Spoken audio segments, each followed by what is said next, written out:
بسم اللہ الرحمن الرحیم۔ اللہ کو معلوم تھا بندے آزمائشوں پر ٹوٹ جائیں گے، اس لیے اللہ نے پہلے ہی قرآن میں ہمت دے دی،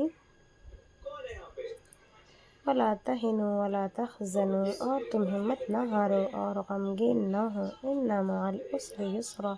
بے شک مشکل کے ساتھ آسانی ہے، وَمَن يَتَوَکَّلْ عَلَى اللَّهِ فَهُوَ حَسْبُهُ، اور جو اللہ پر بھروسہ کرے تو اللہ اس کے لیے کافی ہے، وَمَا الْحَيَاةُ الدُّنْيَا إِلَّا مَتَاعُ الْغُرُورِ،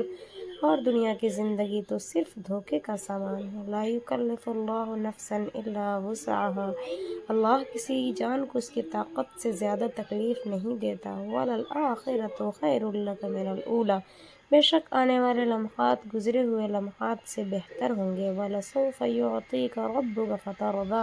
اور تمہارا رب تمہیں اتنا دے گا کہ تم راضی ہو جاؤ۔